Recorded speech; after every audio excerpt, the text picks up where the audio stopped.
Hello student, success coaching classes में आपका स्वागत है। तो आज हम लोग डिस्कस करने वाले हैं क्लास 12 का इकोनॉमिक्स का, जो आपका साइंस, आर्ट्स और कॉमर्स के लिए वेरी वेरी इंपॉर्टेंट क्वेश्चन साबित होने वाला है 2026 एग्जाम के लिए। तो चलिए हम लोग वीडियो को स्टार्ट करते हैं आगे।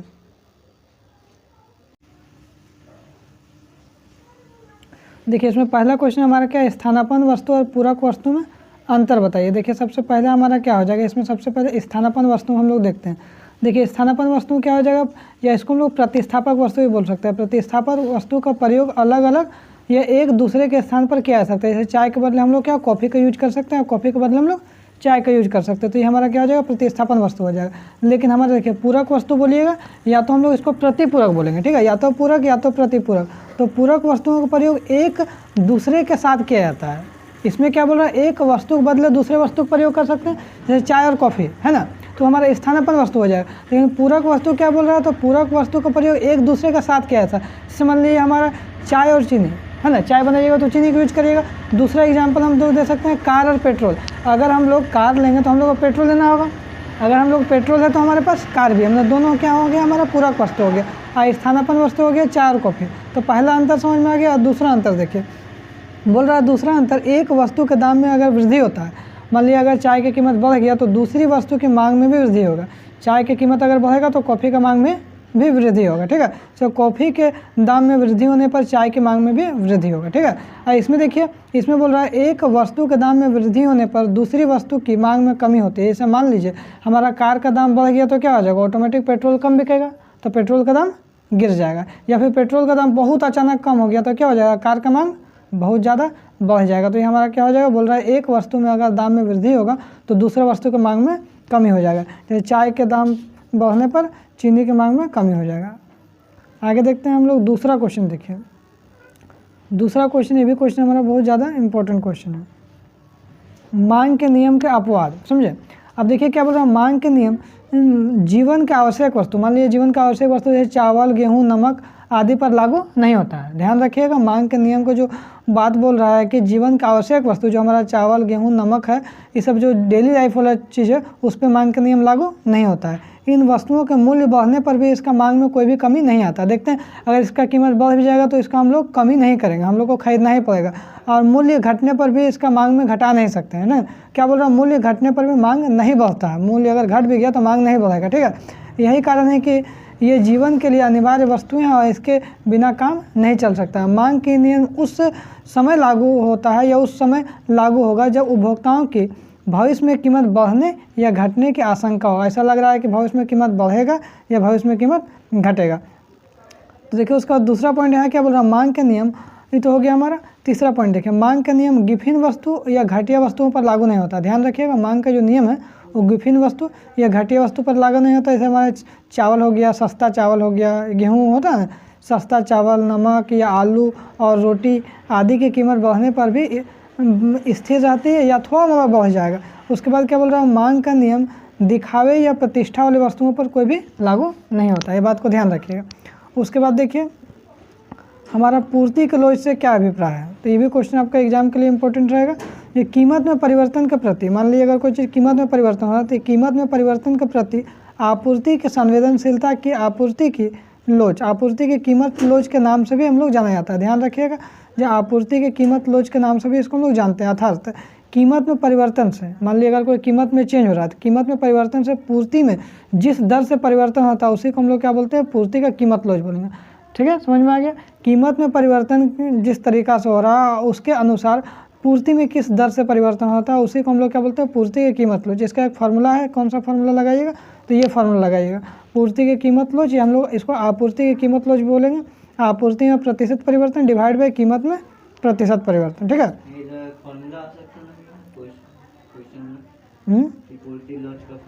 हाँ, पूर्ति के लोच का फार्मूला इसने पूछेगा, डायरेक्ट आपको बोलेगा पूर्ति के लोच से क्या मतलब है। तो पूर्ति के लोच भी आपको बताना है और हमारा ये भी बताना है, इसको फार्मूला भी साथ साथ बता देना है, ठीक है। देखिए नेक्स्ट क्वेश्चन हमारा क्या है, व्यष्टि अर्थशास्त्र और समष्टि अर्थशास्त्र के बीच अंतर बताइए। ठीक है, तो देखिए सबसे पहले यहाँ पर क्या बोलिएगा, व्यष्टि अर्थशास्त्र के अंतर्गत व्यक्तिगत इकाइयों की गतिविधियों का अध्ययन किया जाता है। पहले आपको बताएं व्यष्टि अर्थशास्त्र जो है उसमें व्यक्तिगत के बारे में बात होगा, व्यक्तिगत इकाइयों का अध्ययन करना होगा, जबकि समष्टि अर्थशास्त्र में जैसे पूरा देश विदेश या संपूर्ण अर्थव्यवस्था का अध्ययन करना होगा। ठीक है, ये बात को ध्यान में रखिएगा, जिसमें जब भी आप बनाइएगा तो इसको बॉर्डर में बनाइएगा, व्यष्टि अर्थशास्त्र इधर बनाइएगा, समष्टि अर्थशास्त्र इधर एक बॉर्डर में बनाइएगा, लेकिन यहाँ पर बॉर्डर में आपको नहीं दिया।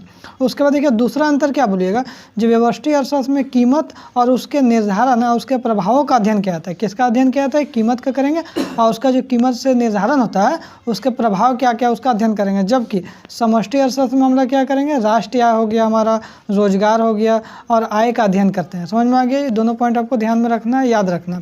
तीसरा पॉइंट देखिए, व्यष्टि अर्थशास्त्र को हम लोग कीमत सिद्धांत के नाम से भी जानते हैं। ध्यान रखिए, व्यष्टि अर्थशास्त्र को हम लोग कीमत सिद्धांत के नाम से जानते हैं, जबकि समष्टि अर्थशास्त्र को हम लोग के आय सिद्धांत या आय के रोजगार सिद्धांत के नाम से भी जानते हैं। तीसरा पॉइंट हमारा क्लियर हो गया। चौथा पॉइंट देखिए, चौथा पॉइंट है क्या बोल रहा, जो व्यष्टि अर्थशास्त्र में उत्पादक और उपभोक्ता कीमत तंत्र पर कार्य करते हैं। क्या बोल रहा है, व्यष्टि अर्थशास्त्र में उत्पादक और उपभोक्ता कीमत तंत्र पर कार्य करता है, जबकि समष्टि अर्थशास्त्र में क्या होता है, आधार आय पर काम होता है। ठीक है, तो इसमें आपको 3 से 4 अंतर लिखना है व्यष्टि और समष्टि में। ठीक है, उसके बाद देखिए ये भी क्वेश्चन बहुत ही ज़्यादा आपका इंपॉर्टेंट है, जो मुद्रा का कार्य क्या क्या है। ठीक है, तो देखिए मुद्रा का 2 कार्य है, एक प्राथमिक कार्य है और एक हमारा सहायक कार्य। प्राथमिक कार्य क्या हो जाएगा, से विनिमय का माध्यम, हम कोई सामान खरीदे, वो कोई सामान खरीदा तो एक दूसरे से क्या विनिमय का माध्यम हो जाएगा। दूसरा क्या हो जाएगा, मूल्य मापन की इकाई है ना, ये कितना उसका प्राइस है। उसके बाद देखिए सहायक कार्य क्या हो जाएगा, तो स्थगित भुगतान का मान, मूल्य का संचय, क्रय शक्ति का हस्तांतरण, ये सब इसका आपको लिखना है। जब भी मुद्रा का कार्य आएगा तो आपको दोनों लिखना है, मुद्रा का प्राथमिक कार्य भी लिखना है और मुद्रा का आपको सहायक कार्य भी लिखना है। उसके बाद देखते हैं नेक्स्ट क्वेश्चन हमारा क्या है। तो देखिए ये क्वेश्चन भी आपका एग्जाम में आता है, इंपॉर्टेंट क्वेश्चन है। समस्त मांग और इसका घटक बताइए। आपको सबसे पहले समस्त मांग जो है उसका घटक बताइए। तो क्या लिखिएगा, समस्त या समग्र मांग के निम्नलिखित घटक है। क्या क्या घटक है, तो सबसे पहले बोल रहा है पारिवारिक या व्यक्तिगत उपभोग मांग। ठीक है, जिसको हम लोग सी से दिखाएंगे। उसके बाद देखेंगे निजी निवेश मांग, जिसको हम लोग आई से दिखाएंगे। उसके बाद क्या लिखा है, सरकारी व्यय द्वारा वस्तुओं एवं सेवाओं की मांग, जिसको हम लोग किससे दिखाएंगे, जी से दिखाएंगे। और शुद्ध निर्यात की मांग, जिसको हम लोग एक्स में से एम को घटा देंगे। तो इसका एक फार्मूला क्या बन जाएगा, एडी बराबर सी प्लस आई प्लस जी प्लस ब्रैकेट में एक्स माइनस एम, ये हमारा एक फार्मूला हो जाएगा। ठीक है, उसके बाद हम लोग देखते हैं जो प्रगतिशील कर के गुण क्या क्या है। तो देखिए सबसे पहले भुगतान क्षमता पर आधारित होता है। ठीक है, भुगतान क्षमता पर आधारित। प्रगतिशील कर की दर व्यक्ति के भुगतान करने की क्षमता पर आधारित होता है। ठीक है, जिन लोगों की आय अधिक होगा वो क्या होगा, कर मतलब ज़्यादा देगा, है ना, कर का अधिक प्रतिशत भुगतान करते हैं। मान लीजिए जिसका इनकम ही कम होगा तो कर का क्या होगा, कम प्रतिशत भुगतान करते हैं। तो सबसे मेन क्या, भुगतान क्षमता पर आधारित। दूसरा क्या बोल रहा, असमानता में कमी, यह अमीरी पर उच्च और उच्च कर में ज़्यादा अमीर रहेगा तो उसमें ज़्यादा टैक्स लगेगा, गरीब पर कम कर लगाकर आय और धन के वितरण के असमानता को कम करता है। ठीक है, उसके बाद देखें यहाँ क्या बोल रहा है, जो अधिक राजस्व, चूँकि उच्च आय वाले लोग अधिक कर का भुगतान करते हैं, इससे इनकम क्या ज़्यादा है वो क्या होगा, अधिक कर का भुगतान करेगा और सरकार के लिए अधिक राजस्व उत्पन्न होगा, जबकि जिससे सरकारी योजना और विकास के लिए धन उपलब्ध होता है। सही बात है। और उसके बाद क्या बोल रहा है, लचीलापन। चलिए लचीलापन को हम लोग देखते हैं। यह प्रणाली सरकार को आर्थिक स्थितियों के अनुसार कर की दरों में समायोजित करने की सुविधा देता है, जो अर्थव्यवस्था में मंदी और मुद्रास्फीति को कंट्रोल करने में मदद करता है। ठीक है,